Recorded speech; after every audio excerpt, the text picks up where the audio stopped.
Hello and welcome to Daily Salar Digital. You're watching Newsprint and please do like and comment so that we engage with you guys even more.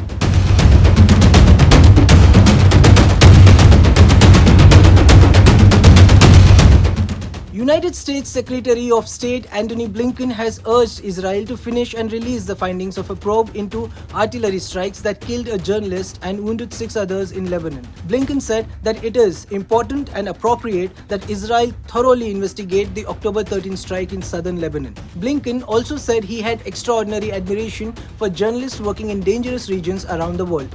Blinken's comments came after separate investigation by Human Rights Watch, Amnesty International and Reuters and AFP news agencies found that the Israeli tank was responsible for the October 13 incident. Israel's military has said it is reviewing the circumstances of the strikes but has yet to release any findings from its investigations. HRW said in its report on Thursday that the attacks appeared to be deliberate and therefore a war crime. On Friday, the Supreme Court rejected a petition that sought a direction to fix the limit of expenses for political parties and candidates during elections, stating that these issues fall within the domain of legislative policy. A bench led by Chief Justice D.Y. Chandrachud stated, either these are legislative changes or policy matters. How can we entertain a petition like this? The plea has been filed by an individual from Haryana urging the court to issue various directions, including the limit on expenses. The petitioner also sought restrictions on spending for materials printed and disseminated before nominations and the assessment of costs related to the rallies conducted during the nomination filing process.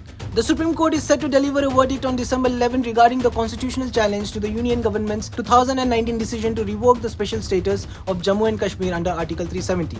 The case involves arguments on the unique nature of Jammu and Kashmir's relationship with India, the validity of the abrogation and impact on the constitutional structure.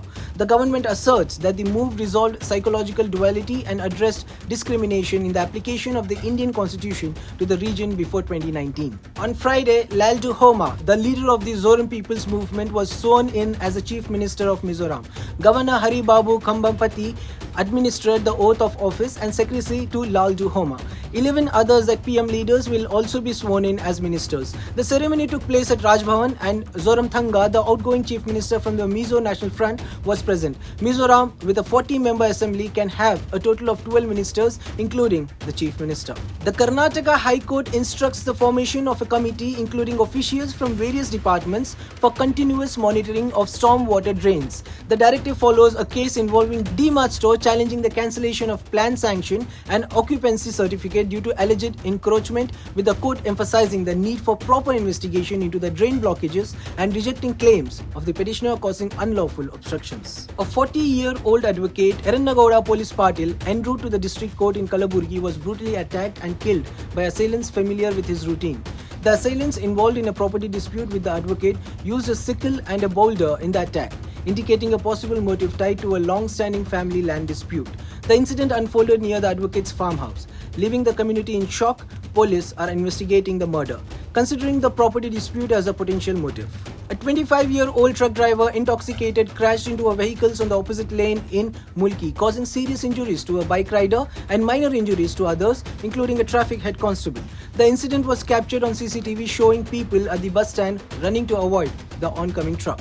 The famed Baswangudi Kadlekai Parishe in Bengaluru, scheduled for December 8 to 9, expects a large turnout. To manage the anticipated crowd, traffic police issues advisories redirecting vehicles to avoid congestion.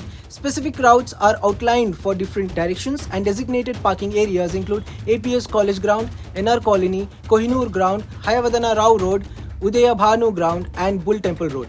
Public cooperation is urged for a smooth and enjoyable Peanut Festival experience. The Reserve Bank of India announced a substantial increase in the UPI payment limit for hospitals and educational institutions from the existing ₹1 lakh to ₹5 lakh. Additionally, the cap for e-mandates on recurring payments have been raised to ₹1 lakh.